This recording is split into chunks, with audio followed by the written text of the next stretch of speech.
Биз берүүбүздө 7 апрель элдик революциясынын жеңиши болгон тарыхый күн туурасында сөз кылабыз.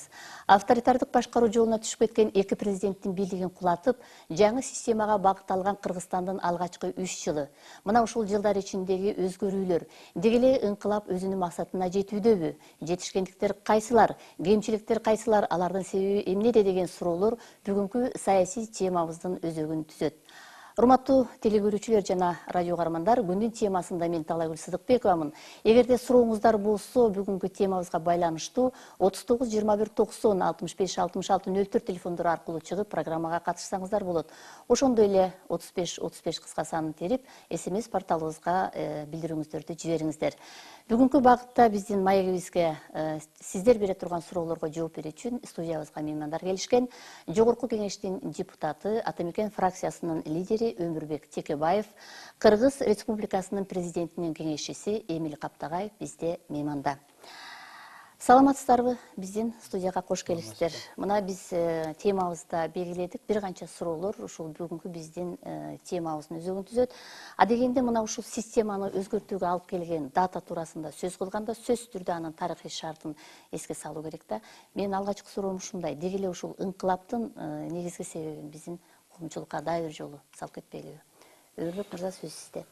Мен Борбордук Африкалык Республика деген бир республика бар. Ошол республика жөнүндө кыскача бир ой айткым келет. Жакында куралданган партизандар деп коет, алар келип Базиза деген президентин кууп жиберди. Базизасы 2003 жылы куралдуу жол менен бийликти басып алган экен. Бул өлкө 60-жылы француз колониялыгынан эркиндикке чыгып, ошондон бери бир да жолу мыйзамдуу президент алмаштырбаптыр. Курал менен келип бири-бирин кууп жүрөт. 66-жылы бир Жак Бедел атын унутуп атамын, бир Жак Бедел деген президенти болгон. Ал өзүн императормун деп жарыялап, ушундай үй бүлөлүк авторитардык режим койгон, өзүнүн оппоненттерин, оппозицияны союп, өлтүрүп, анын этин, жүрөгүн, боорун өзү татып, анан өзүнүн өкмөт мүчөлөрүнө тартчу экен, албетте. Мен муну айтканым, бизде да ал деңгээлге жетпегени менен келген киши түшпөс хан болом деп аракет кылып, бийликти өзүнө, үй бүлөсүнө тартып алып, оппозициясын куугунтуктап, түрмөгө салып, жерип, чүнчүтүп, жоготконго багытталган режим түзүлдү. Ошентип биздин эки президентибиз күч менен акыркысы мына кан төгүлүп, өз элин атып, ушул башка өлкөгө мына качып кетишти. Бакиев адамдардын этин татып жебегени менен ошого жакындап эле калды. Короого адамдарды алып кирип койдой муздаса, эл көзүнчө көчөдө бычактап 20-30 жол бычак сайса журналисттерге. Чет жакка чакырып, Алматадан, этаждан адамдарды колу бутун байлап жерге ыргытса, оппоненттерин өрттөсө, аларды жалган жала менен камаса. Мына бизди 6 апрель күнү 3 жыл мурун мамлекеттик төңкөрүш деген күнөө коюу менен ушул камаганга аракет кылганда, мына ошол каннибалдык режимге жакындап эле калган. Кыргызстанда үй бүлөлүк криминалдык система түзүлгөн. Криминалдык деген мен жана айттым. Ошол гана жетишпестен Кыргызстандын табигый байлыктары жеке менчикке берилиши мүмкүн деп, чет элден келген аферисттерди жыйнап, аларга Кыргызстандын байлыгын кармата баштаган. Ал да аз келгенсип, кокусунан Бакиев көз өтүп кетсе же башкара албай калса, анын баласына бийликти өткөрүп беребиз деп конституцияга өзгөртүүлөрдү 2010 жылы январь-февралда киргизебиз деп даярданып, ушул апрель-майда ошол чечим кабыл алынмак. Эл ханзадага көнсүн үчүн аны саари деп түзүп, бүт Кыргызстандын байлыгын өкмөттү анын алдына салып берип, ага жетекчи кылып койгон. Мына ушундай кырдаалда адилетсиздикке чыдабаган эл, өзүнө мындай кор мамилеге чыдабаган эл көтөрүлүп чыкты. Алардын эңсегени албетте жакшы турмуш. Бирок жакшы турмушка дагы маанилүү бул элдин, адамдын кадыр баркы, ар намысы, бул адилеттүү башкаруу. Мына ошондой бийик идеялар үчүн эл көтөрүлдү. Биздин комушу президенттерибиз Кыргызстан кедей жашайт, нан жок, ушинтип көтөрүлүп чыгарып атат деп айттык, андай эмес. Бай жашаган, Казакстандан бай жашаган Ливияда эмне деген мындай төңкөрүш көтөрүлүш болду. Ошондуктан бул элдин намысын, анын мүнөзүн көргөзгөн ушул тарыхый процесс, тарыхый көрүнүш деп эсептейбиз. Рахмат, мына биздин биринчи радио мына бир жумадан бери айтайын, экинчи күндөн баштап ушул 7 апрелге карата бир топ бир берүүлөрдү уюштуруп атабыз да. Мына ошонун ичинде дайыма ушул бир суроо турат, ыңкылап өзүнүн максатына жетип атабы деп. Анан кийин менде мындай суроо, Эмиль мырза, мына ушул 3 жыл, мына алгачкы 3 жылыбыз 7 апрелде белгиленет. Бирок ушул 3 жылдык мөөнөт, ушул ыңкылаптын максатына жетишине жетиштүү мөөнөтпү бул деген суроону койгум келет да. Мен ушул суроого жооп берерден мурда Өмүрбек Чекешевке кошумча бир ой айткым келет да. Бул революцияга эмне себеп болду? Ал эл өзү эле көтөрүлбөйт да. Биринчиден бул адилетсиздик, акыйкатсыздык, анан бул камкордук бийлик орношуу. Анан экинчи нерсе бул мыйзам жолунда, конституциялык жолдо бийликти алмаштыруу мүмкүнчүлүк болбой калыш. Анткени мына Бакиевдер үй бүлөсү менен өздөрү конституциянын мыйзамдын сыртына чыгып алып башкара баштады да. Башкалар үчүн мыйзам иштейт, алар үчүн мыйзам да жок, конституция да жок. Бул конституциялык эмес башкаруу жолуна түшүп алышты. Мунун алмаштырууга сөзсүз түрдө конституциялык эмес жолго түшүш, эл көтөрүлүп кетти. Үчүнчүсү бул үмүттүн үзүлүш. Ошол 2010 апрелге карата бардык катмардын, элдин дагы, карапайым элдин дагы, бизнесте жүргөн адамдардын дагы, саясатта жүргөн адамдардын дагы жакшылыктан, өнүгүүдөн, өсүүдөн үмүтү үзүлгөн. Башка жол жок. Бир гана ушу күч менен Бакиевдерди бийликтен кетирүү жолу калып. Мына ошол жолду тозобуз деп, ошо элдин демин суутабыз деп, мына 6-сында өзүлөрү элди ого өтөр дүрбөтүп алды да. 6-сында дээрлик оппозициянын лидерлери, жерлердеги элдин лидерлеринин баары камакка алынды. Жүздөгөн адамдарды камашты. Ошо менен бул элдин толкунун демин басып, мындан ары карай ошол кыңк этпес, баягы кулак мурду кескен кул кылабыз деген, элди ошондой башкара алабыз деген аракетинин аркасында, мына ошо аракетинин натыйжасында эл мына 7-синде көтөрүлүп кетти, өзүлөрүн кууп чыкты. Ал эми максатка жетүү бул абдан чоң маселе.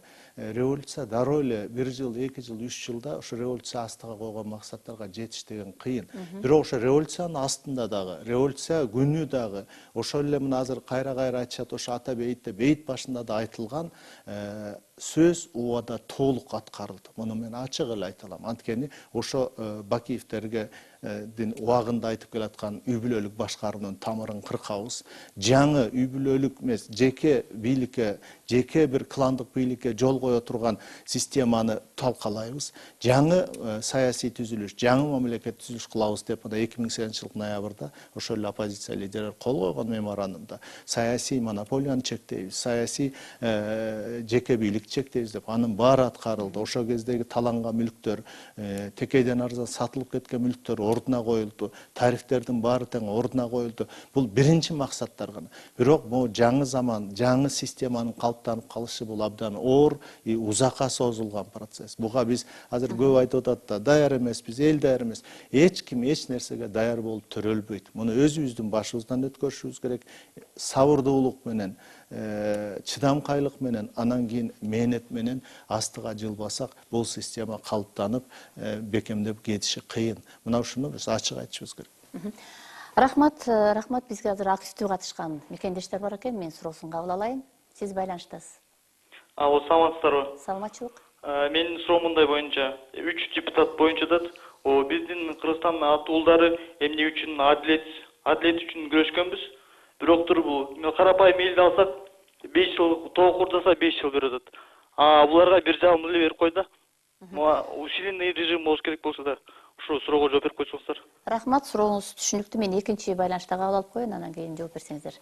Угуп атабыз сизди. Алло, саламатсыздар. Саламатчылык. Өмүрбек Чиркешев. Мен ушу Атамекен партиясын Жумгалдан, Кочкордон канча балдар сиздерчи үйдү келем. Бирок биздин эмгекти актабадыңыздар. Алмамбет Шыкмаматов, сиздин жан жокөрүңүз, ошолордун баары эч кандай ушу Атамекен партиясынын бир дагы ишин ишке аткарган жок. Коррупцияны жойгонсуңар, жойгон жоксуңар.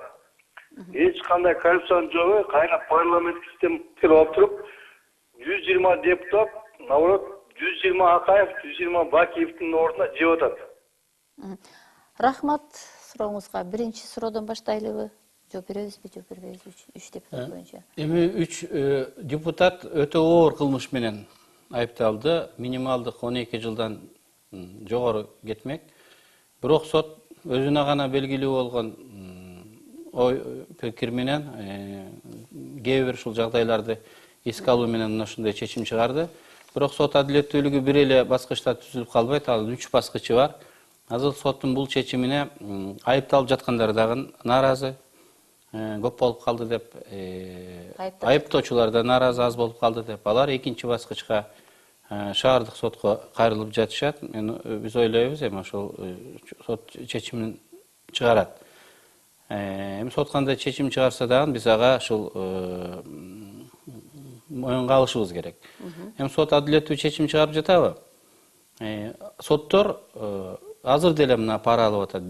Күнүгө дебейин, эми жума сайын, ай сайын бирден судья, бирден ушул укук коргоо органдары пара алып кармалып жатат. Мурун мындай болгон эмес. Министрлер пара алып кармалып жатат. Депутаттарга иш козголуп атат. Прокурорду бүгүн кармаса, орун басарын эртеси кармап атат. Ал коркуп койбой. Мен жаш кезде эмне үчүн чычкандар тиги атасы келип капканга түшүп калса, калгандары да чыга берет деп таң калат элем да. Мына азыр баары кармасаң да келип түшүп атат да. Ошон үчүн коррупцияга каршы күрөшүүнүн планын биз кеңири түзүшүбүз керек. Репрессиялык жол бул кармап камагандан башка дагы ошону пайда кылган. Ошол жерге кайра басып келбеген. Ошону албагандай бир шарттарды түзүш керек деп ошол алдан алуу ушул чаралар жөнүндө ошол программа иштелип чыгып, ошол багытта күрөш болуп атат. Эми коррупцияга каршы күрөш, мына Атамекен Жумгалдык мекендешибиз айтып атат. Атамекен партиясынын убадалары депчи, биз уюшулган кылмышка жана коррупцияга каршы күрөшүү бүгүнкү күн тартибиндеги биринчи маселе деп жарыяланганбыз. Бир жыл оппозицияда жүрдүк, азыр бийликтин бир бурчунда ушул келип отурабыз. Оппозицияда жүргөндө дагы, азыр дагы биз бул позициябыздан тайбай күрөшүп келе жатабыз. Мамлекет башчылары, ал кездеги мурунку Отунбаев, азыркы Атамбаев дагы бул күн тартибиндеги маселени кабыл алышты жана ал багытта күрөш жүрүп жатат. Күрөш бул абдан татаал. Анткени коррупцияга ушул чиновник гана күрөшпөстөн сиз дагы күрөшүшүңүз керек. Коррупционерге салам бербей, кол бербей өтүп кеткенге ушул дитиңиз барабы? Жок. Тескерисинче алар менен саламдашат көп адамдар. Тоюна чакырат, төрүнө отургузат. Коррупция ушул бардык эл жектеген, жаман көргөн кубулуш болуп калганда гана биз аны ушул өзүнүн ордуна кууп, чектеп бир жогото алабыз. Бул багытта күрөш кетип жатат. Мына биз түзүгөн система саясий монополияны жоготуп, бири-бирин кол сынса бөрк жең ичинде, баш сынса бөрк ичинде деген системаны жоготтук. Азыр атаандашкан партиялар бири-биринин кемчилдиктерин булайтып, чубап чыгарып, элге жагынайлык деп каттуу аракет кылып жатат. Жерлерде дагы оппозициялык партиялар пайда болду. Республикалык деңгээлде бар.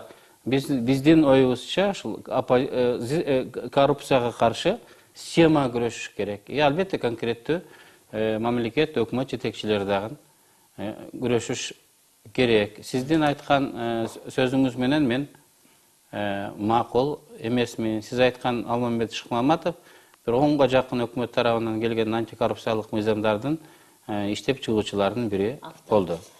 Бул жерде бир нерсени ачык айтышыбыз керек да. Азыр коррупцияга каршы күрөштүн натыйжасы жок деген жалпы пикир айтылып атпайбы?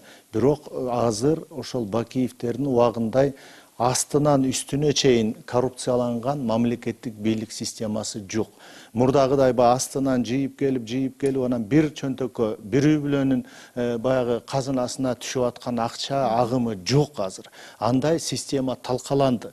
Бирок тилекке каршы Өмүрбек Чиркеевич туура айтат, айыл өкмөт деңгээлинде болобу, район деңгээлинде, мамлекеттин кандай структура болсун, ошол кишилер толук алмашкан жок да, ошол системада иштеп калган кишилер бар, жем-жеп көнүп калгандар бар. Аларды ачыкка чыгарыш, аларды бетин ачып, аберин төгүп түрмөгө камаш бул коомдун милдети да. Ошол ал эл бербесе ал каяктан алат? Мурдагыдай чечпейм, алып келбесең деп көшөрүп отура албайт азыр бир да чиновник. Анткени система иштеп атат коррупцияга каршы. Эгер ошондой факт ачкан күнү келип камап атышат. Эми бул система бузулгандан кийин ошонун толук тазаланганга сөзсүз убакыт керек, бул жерде элдин эрки керек, коомдун эрки керек. Коррупция жок деп эч ким айта албайт, ал бар.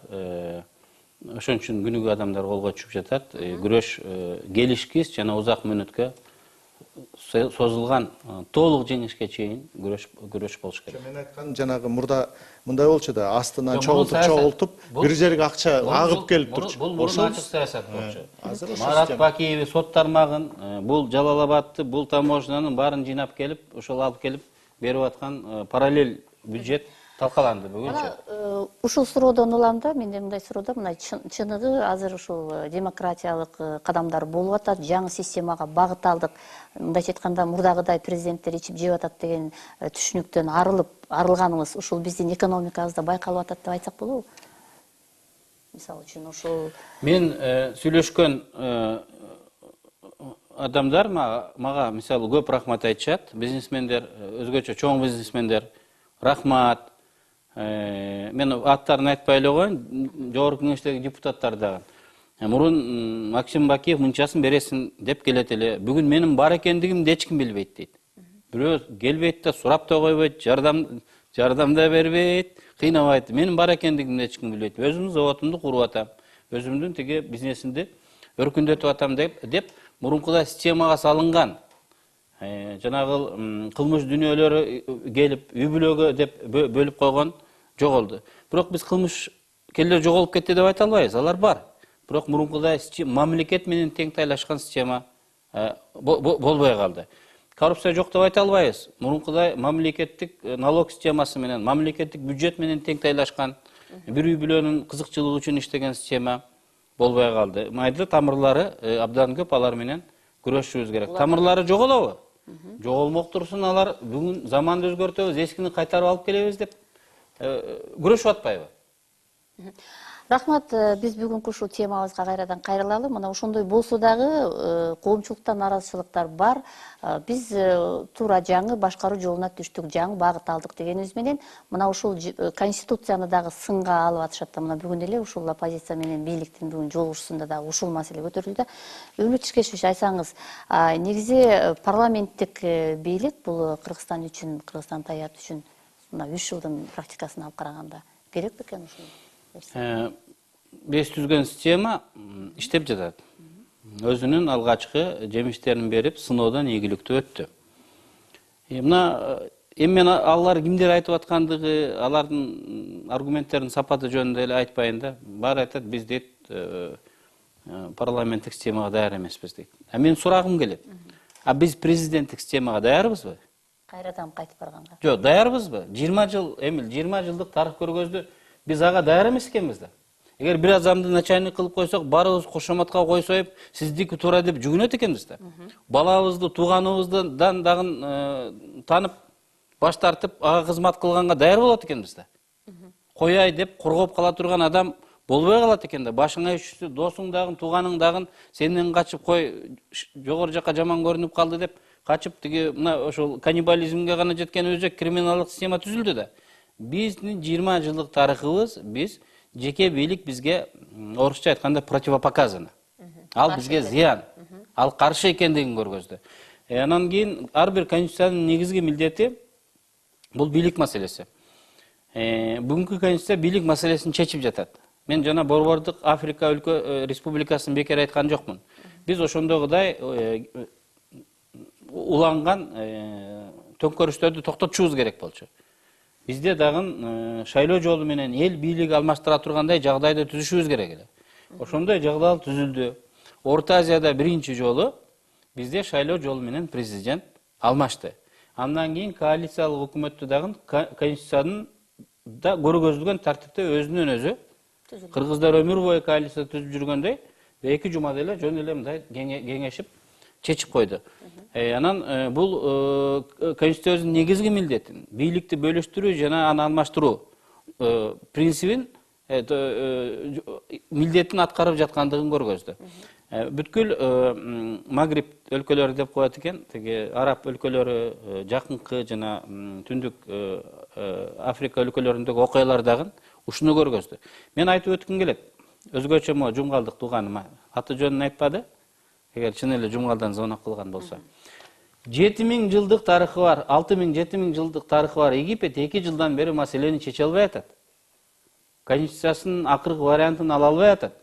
Өкмөт түзүп ар 3 айда аларды кууп атат. Тахрир аягында болуп аткан окуяларды телевизордон көрүп турасыз. Ливиясын, берки Сириясын айтпай эле коелук. Биз бул маселени каршылык эбегейсиз болду.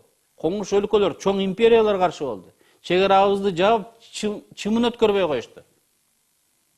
Ушулар ушул кулап, ушу оюн аткарбай калса экен деп. Биз 3 айдын ичинде убада берген реформаларды жасап, кызматтан кетип калдык. Орто Азиянын, Азия өлкөлөрүнүн, ушун төңкөрүш болгон өлкөлөрдүн тарыхын карасаңыз, мындай болгон эмес. Келген диктатор 3 жыл, 5 жыл отуруп, күчүнө кирип алгандан кийин анан шайлоо өткөргөн. Оппоненттердин башына чаап, жоготкондон кийин анан шайлоо өткөргөндө, мисалы Борбордук Африка өлкөсүндөн келген президент азыр мен 3 жылдан кийин өткөрөм деп атат. Азыр мен президент болдум деп. Биз айттык мынакей 3 ай жасадык туугандар берген убадабызды. Эми биз кызматтан кеттик дедик. Шайлоо адилет болсун дедик. Анан кийин биздин кыргыз адамдар, кыргыз туугандар ушуга элибизде ушуга баа бере билгендей болуш керек. Анан жарым жылдан кийин парламенттик шайлоо болду. Туура Атамекен менен СДПК уттуруп койдук. Революциялык партиялар биригип биз аз добуш алып калдык. Бакиев менен Акаев менен иштеп жүргөн күчтөр көпчүлүктү түздү. Алар көпчүлүк түзгөндөн кийин өкмөт түзөт экен. Алар өкмөт түздү.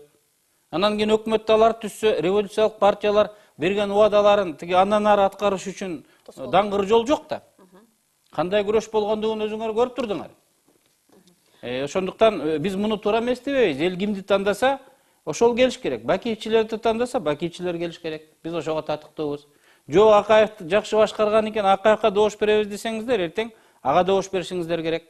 Ошентип эл тандайт, бийликтин мүнөзүн, анын саясатын эл аныктайт деген биз берген убадабызды аткардык. Эми жергиликтүү кеңештер боюнча биз бийликти бир жерге, бир кишиге гана жыйнабастан жергиликтүү элге, бардык бийлик кеңештерге деген лозунг айтканбыз. Бүгүн жерлерге ал бийлик берилди. 3 ай мурун шайлоолор болуп өттү. Уткан партиялар өзүнүн айылда өкмөтүн, шаарда өкмөтүн түзүп алды. Эгерде кайсыл партия регионду көп утса, 2 жылдан кийинки шайлоодо ал утат. Республиканын өкмөтүн түзөт. Аны алган адам андан кийинки президенттик шайлоодо да утуп алышы мүмкүн. Биз түзгөн система конституция бийликтин бир күндө мындай резко алмашпастан акырындап алмашышына, түбүнөн, фундаментинен алмашып келишине мындай шарт жол түзүп койдук. Не деген партиялар пайда болуп, жаңы лидерлер, жаңы партиялар пайда болду. Түрмөдө жаткан Ташиттин партиясы 2-3 шаарды утуп алды. Мадумаровдун партиясы 1-2 шаарды утуп алды. Кызматтан кеткен, мурун кызматтан кетти дегенди болду, жок болду деп койчу эле. Бабан 4 шаарды утуп алды. Бишкекти ал жерден утуп ала жаздап азыр. Бишкекте чуу салып атат. Иса Өмүркуловдун ишин текшеремин, бюджетин текшеремин деп. Биз айткан сөздөрдүн баары аткарылды, аны көрө билиш керек. Бирок эл эмнеге нааразы? Эл дагы деле уурулар бар, дагы деле бандиттер бар, дагы деле коррупционерлер бар, дагы деле баа арзандаган жок, дагы деле айлыгыбыз көтөрүлгөн жок деп ага нааразы. Эми ага биз макулбуз. Эч бир конституция, эч бир система жайылдаста уркондой болуп, проблеманы чечип, алдыбызга турмушубузду оңдоп койбойт. Эгерде андай боло турган болсо, сыйкырчы келип бир күндө конституция жазып, мыйзам жазып, заманды оңдоп кое турган болсо, анда турмуш абдан жөнөкөй болмок, жана мындай турмуш кызыксыз болмок. Андай болбойт. Биз сунуштаган система мүмкүндүк түзүп берди. Өзүңдү өзүң коргогонго, элдин кызыкчылыгын коргогонго мүмкүнчүлүк түзүп берди. Эми бул системанын артыкчылыктары жөнүндө айтсак, бул биринчиден ачыктык. Азыркы системада бир дагы чечим жабык эшик артында, жең ичинде кабыл алынып, мурдагы замандагыдай жабык кол коюп, анан элдин ырыскысына, жердин ырыскысына кедергисин тийгендей алып өтүп кете албайт. Бир дагы чечим өтпөйт. Анткени система ошондой ачык.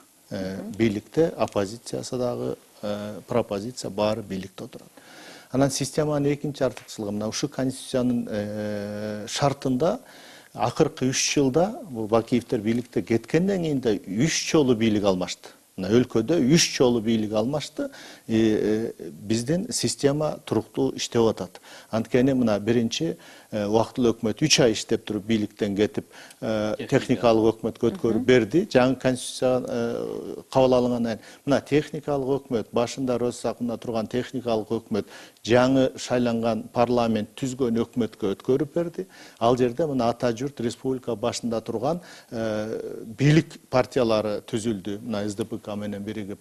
Ошо мына бийликте турган мына атамекен арнамыз оппозицияда болду. Мына ошо оппозиция кайра бийликке келди. Ошо бийликте турган партиялар оппозицияда болуп атат азыр. Мына ошентип 3 жолу алмашты, система иштеп атат. Мамлекет. Анан экинчи бир чоң жагдай, мына Өмүрөк Ширкешев өзү ушуну айтып атып киргизди эле. Азыркы системада бул дүйнөдө мен мындай билбейм, практикада жок.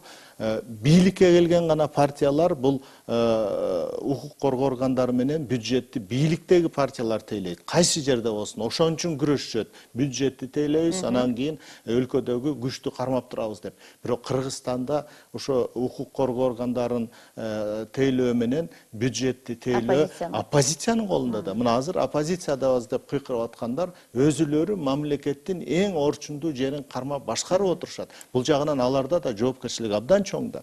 Эми үчүнчү бул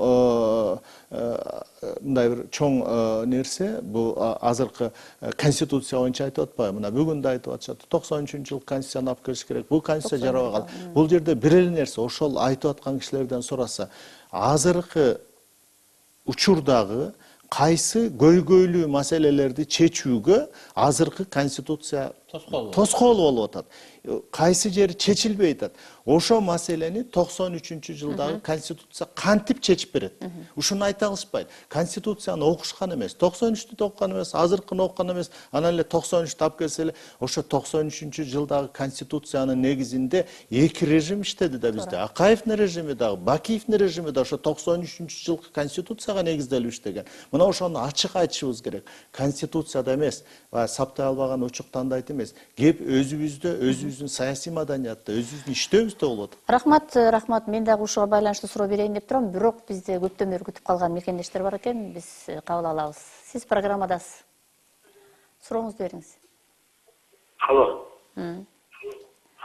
Угуп атабыз сизди. Алло, саламатсыздарбы? Саламатчылык, сурооңузду берсеңиз. Мен Өмүрбек Ширкешевичке суроо берейин дедим эле. Талаш шаарынан чалып атам, Асанбеков Арстан. Урматтуу Өмүрбек Ширкешев, сиздин бул 2010-жылга чейинки оппозиция тарапта жүргөнүңүздү Талаш шаары, Талаш эли жакшы билет.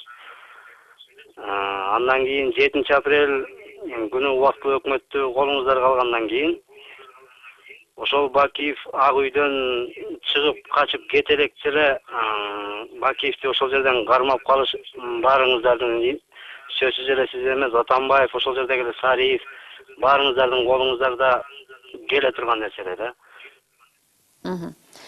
Сурооңуздун төркүнү түшүнүктүү. Мен экинчи бир байланышты кабыл алсам, анан угуп атам сизди.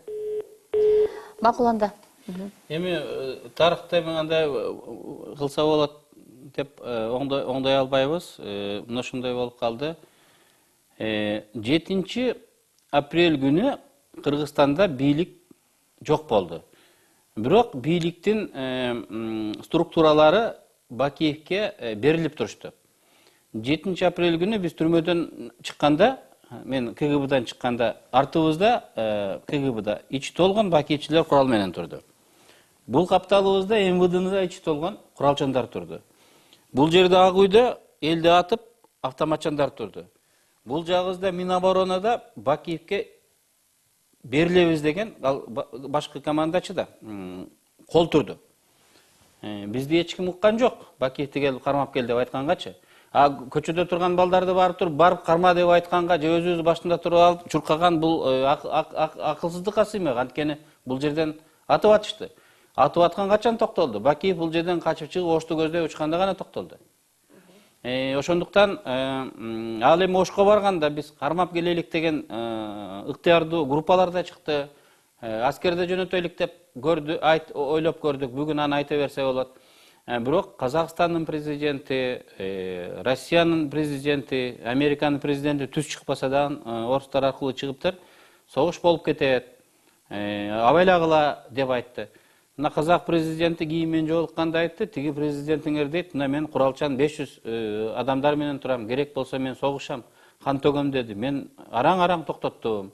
Самолетумду жөнөтөйүн, салып алып кетейин деп араң ошону кеткенге көндүрдүм деп казактар аскер самолету менен барып аны алып кетти. Ошол летчикке душмандын тылына учуп барганда казактын батыры деп ага орден да беришти. Ушундай чоң эл аралык миссияны аткарып, коңуш өлкөдө согуш болтуртпай, граждандык согушту токтотуп калды деген маанайда алар орден медалын дагы ал летчиктерге беришти.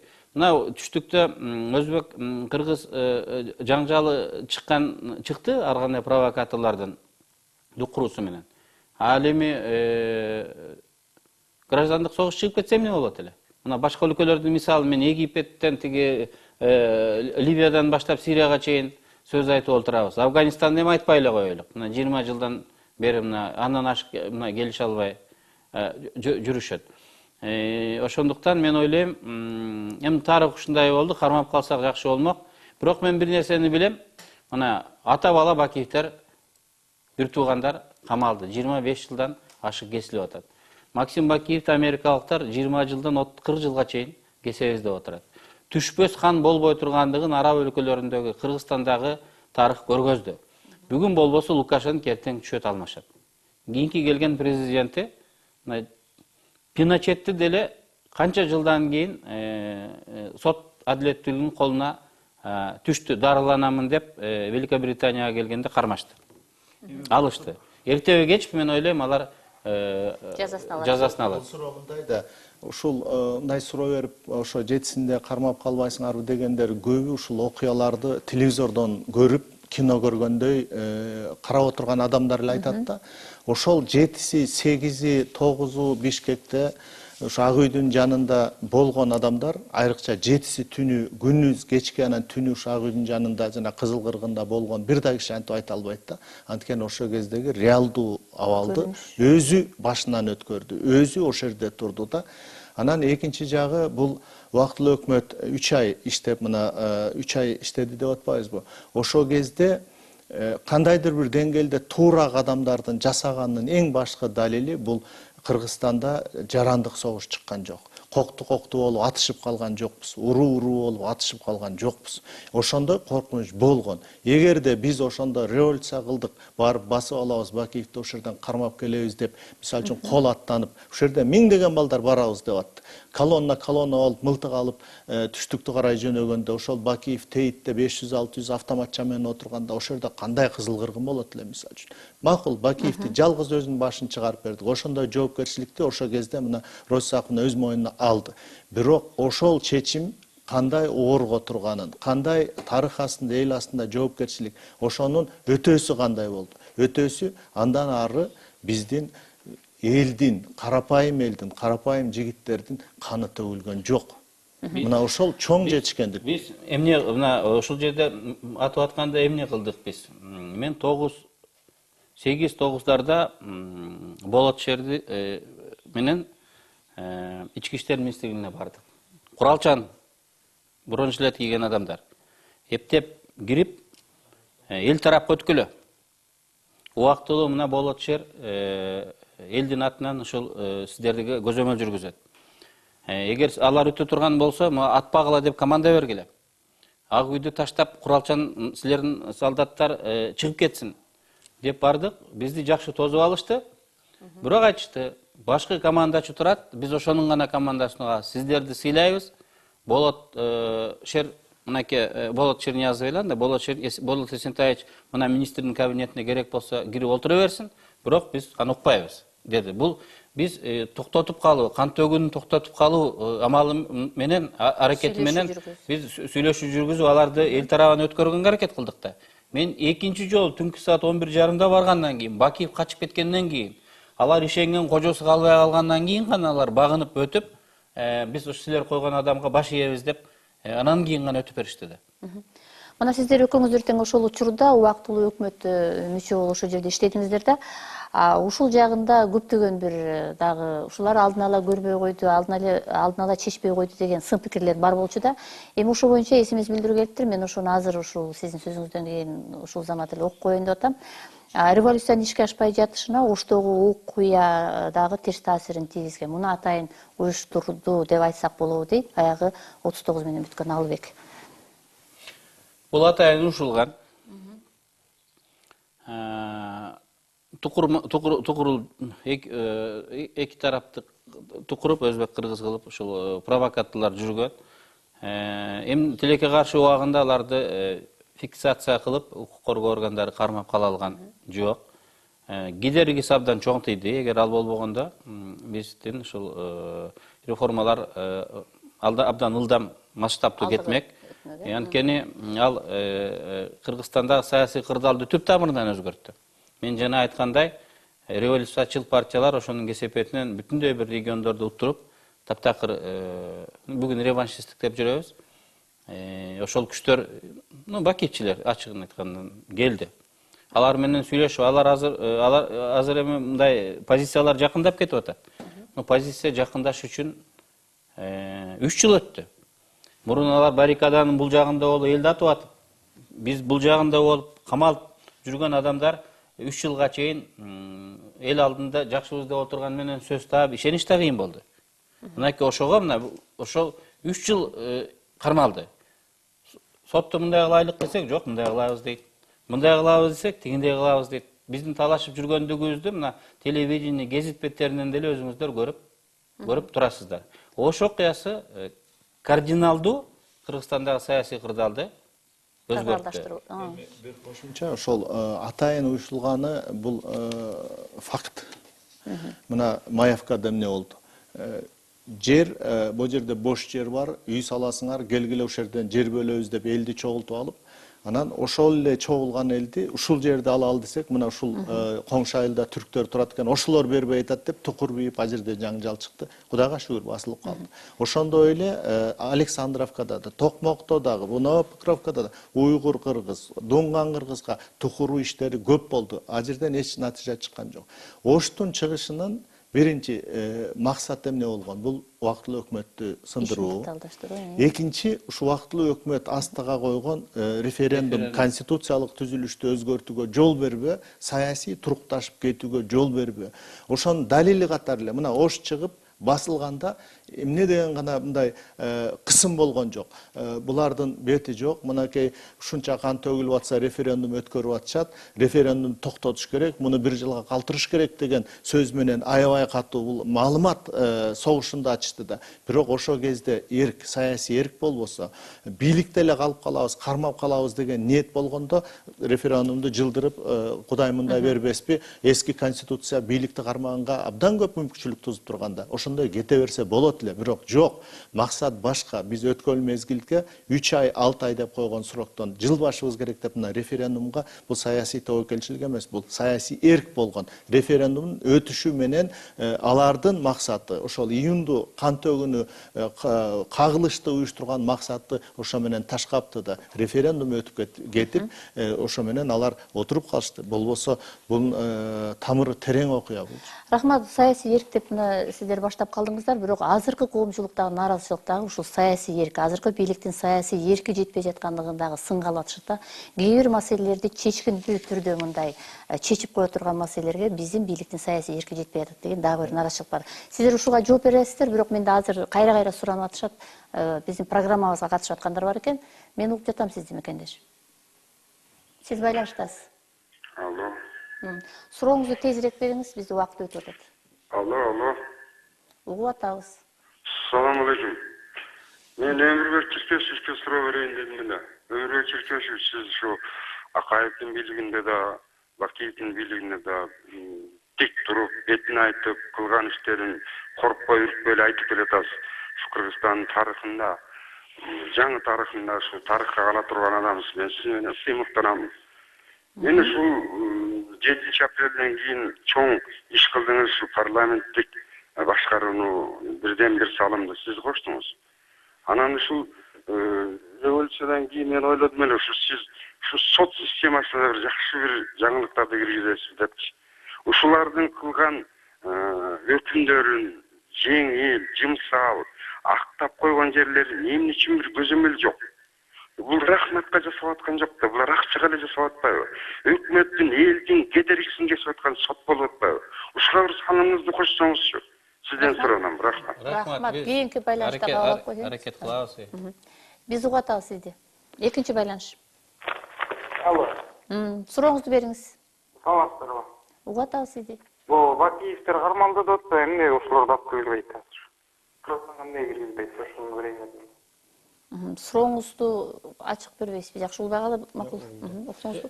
Бул мен бир айтайын дегеним бул биринчи жанагы суроо.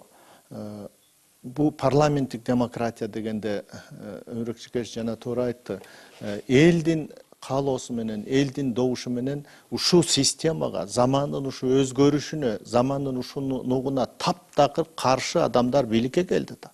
Мына ошондой шартта парламентте отурса, бул системага каршы болсо, мына ошо адамдардын пикирин эске албай өтүп кетүү мүмкүнчүлүгү жок. Парламенттик система бул консенсустук система. Бири-бирин ынандырыш керек, көндүрүш керек. Замандын агымы бул ошондо акырын жылган нерсе экен да, буга дагы көнүшүбүз керек. Көп нерсе токтоп, жылбай атканы ошондон. Элдин добушу менен келген ошол эле депутаттардын арасында азыркы системаны бүгүн жок эртең талкалабайлы дегендер да бар да. Аларды да биз жаман деп айтпайбыз. Алардын өзүнүн көз карашы бар. Алардын да артында да эл бар.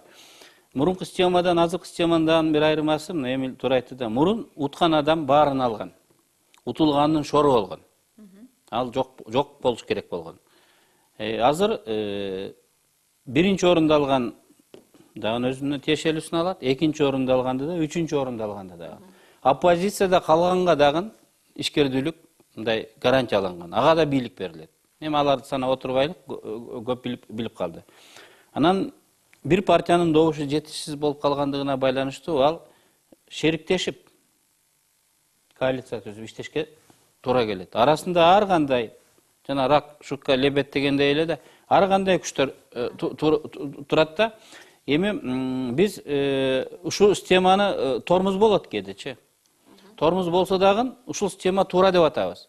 Анткени бир эле киши алып кояй дегени болбосо, мен туура кылып атамын деп шуулдап кетсе, туура эмес жолго кетип калган болсо, кийин артка кайтарыш кыйын болуп калат. Анан эл өзү тараза болуп, эл чечсин деген система ушул. Мына 2 жылдан кийин парламенттик шайлоо болот. Эгер бир партия уткан болсо, анда сиз айткандай саясий бекем болот, алдыга жылыш. Туура багытты тандасак да, туура эмес багытты тандасак дагы тез жылабыз. Ал эми дагы майда партиялар келсе, ушул бири-бирин көзөмөлдөп, бири-бирин контролдоп, бул жакта ачыктык, айкындык, элдик көзөмөлгө ырак болот, бирок макулдашууга көп убакыт кетет. Мына элдик көзөмөлгө өттү азыркы системанын шарты менен көзөмөл элде деп атпайбызбы, бирок ошондой болсо дагы азыр мына карама каршылыкты туудурган кандайдыр бир кызыкчылыктарга жол берип койгондой система болуп баратат да. Мисалы үчүн кайра ушул митингдердин болушу, жанагындай талаптарды эле кое бериши, мына нерселерге дагы бир тескери мындай. Балким бир элдин менталитети же бир нерсе өзгөрүш керектир да. Жаңы саясий күчтөр пайда болуп келе жатат. Эгерде азыркы бийликтеги саясий күчтөр ошол кырдаалды эске албаса, алар саясий аренадан сүрүлүп четке чыгып калат. Жерлерде абдан чоң митингдердин өтүп жатканы мына ошол саясий күчтөр тренировка кылып булчуңдарын демонстрациялап аткандыгы. Мына менин артымда элим бар, биздин көз карашыбыз мындай, уккыла депчи. Ал электоратты бекемдеп, чыңдап атышат, ынтымак кылыпчы. Аны эске алышыбыз керек. Мына мен Ата Мекен партиясынын лидери катарынан аларды кылдат карап турам да. Башкалар дагы ошентет. Эгерде эске албасаң, жок каласың. Бул система ушундай катаал система. Түзүүчүлөрүн аталарын деле мындай сүрүп коюп, алдыга кете бере турган система. Биз саясий активдүүлүк заманында жашап жатабыз. Жаңы лидерлер пайда болуп атат, жаңы партиялар пайда болуп атат. Калыптанганга чейин албетте мына ошон митингдер, демонстрациялар болот. Бул табигый көрүнүш, бирок мыйзам рамкасынан алар чыгып кетпеш керек. Ушуга байланыштуу мен дагы бир СМС окуп коеюн. Мурда авторитардуу режим болсо дейт, азыр чала сабат партиялык система болуп жатпайбы дейт да. Анын да терс жактары көрүнө баштабадыбы деп 49 мөң өткөн Айнагүл деген. Айнагүл абдан туура баамдап атат. Кемчилдиктери бар.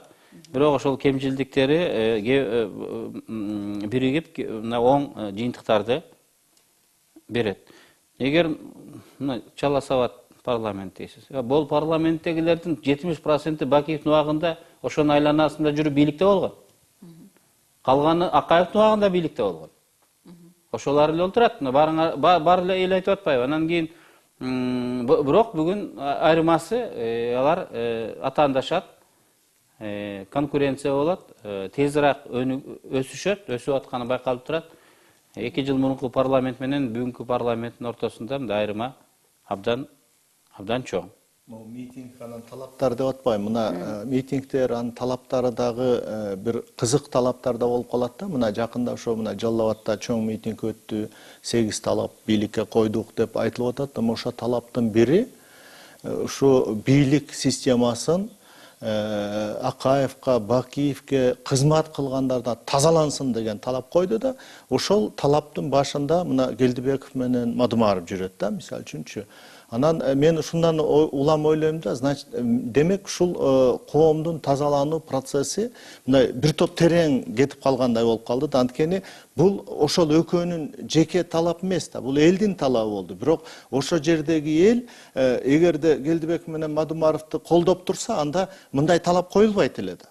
Эгер бул Келдибеков менен Мадумаровдун талабы болуп атса, менин жеке оюмда анда бул процесс өтө терең, бул адамдар экинчи кадамында айтыш керек да. Мына биз өзүбүз ушул талапты колдойбуз, өзүбүз мисал, өзүбүз пример, мисал катары, өзүбүз үлгү катары болобуз дагы, тазаланып кеттик деп Эшимканов убагында туура айткан, самоиллюстрация дегенге барыш керек болуп калат. Ошон үчүн бул азыр митинг анан талап дегендерди дагы мындай терең маани берип карашыбыз керек да. Бирок талап туура коюлуп атат. Мисалы үчүн ошол кезде туура коюлуп атат. Бирок талаптын башында турган адамдар ошо талапты аягына чейин өзлөрү аткарса жакшы болот эле деген ойдо. Оппозиция дагы мындай жаңылат, жазат, үйрөнөт, эми калыптанып келип атат да. Чын эле мына ошол Акаев менен Бакиевдин убагында иштегендер жоголсун дейт, митингдин башында эки режимде тең чоң кызматта иштеген адамдар турат. Бул бир. Экинчиси, ошол эле жерде айтат, президенттик башкаруу кара келсин деп бир айтат. Арапшан Жээнбеков жана башкалар жок, бир адамга бийлик бербеш керек. Атамбаевда кокуй бийлик көбөйүп кетип атат. Парламентке көбүрөөк бийлик алып бериш керек деп экинчиси кыйкырат. Бир көз караш ал жерде жок. Бул чоң бирдиктүү көз караш жок. Дискуссия клубундай гана болгон ошол кырдаал. Жок, ал жерде талап мындай болуп атат да. Күнөө коюлуп атат. Азыр кайра президенттик авторитардык бийлик орноп келатат деген күнөө коюлуп атат да. Ошол эле убакта ошо митингдин лидерлери бул система болбойт. Биз толук авторитардык президенттик бийликке өтүш керекпиз деп айтып атат да. Бийликти Атамбаевка бериш керек баарын деп атат да. Эми ачык айтса ошондой болот. Бирок күнөө коюлуп атат да, өтүп баратат деп. Рахмат, биздин 1 сааттык убактыбыз өтүп кетип атат. 8 минут убактыбыз бар экен. Биз ушул бүгүнкү байланышка чыккан акыркы деп мекендешибизди кабыл алалы. Мен угатам сизди. Сурооңузду бериңиз. Алло, саламатсыздар. Саламатчылык. Мен Текебаевка бир суроо берейин дедим мына. Бериңиз. Нарындан танып атам. Саламу алейкум, мөмке. Мен сизди айда сыйлайм. Сизге көп жерден көп жүргөн. Бир сот системасы көп жерден бир жаман иштерди жасап атат. Ошол тикең менен бир тик туруп, жакшы бир законуңузду киргизип бербесеңиздер, особенно ак талаанын соттору укмуштагы бир эмеге киришкен да. Мен өзүм ак талаадан чалып атам. Биз жакында Ак-Талаада болдук. Ал жерде да жолугушууда ушул сотко элдер нааразычылыгын билдирди. Мыйзам менен эле чечилип калбайт экен. Бул биз ушул кызуу темир менен аларды жазалап, аларга ушул жаңы адатты жуктурушубуз керек. Бул мен жана айтканда масштабтуу жана узакка созулган чоң күрөш керек экен. Жаңы адам үчүн, жаңы маданий салт үчүн, жаңы стереотиптер үчүн биз күрөш жасашыбыз керек. Абдан туура айтасыз. Сот тармагы бүгүн коррупцияланган. Аны тазалаш кыйын болуп атат. Мына тазалап алып келсең деле элдер айтат, бул баягы эле ууру кайра келип калды депчи. Адамдар тандайт экен. 24 адамды тандасаң да тандагыла да берип койдук. Алар өзүнүн түшүнүгүнчө тандап атат.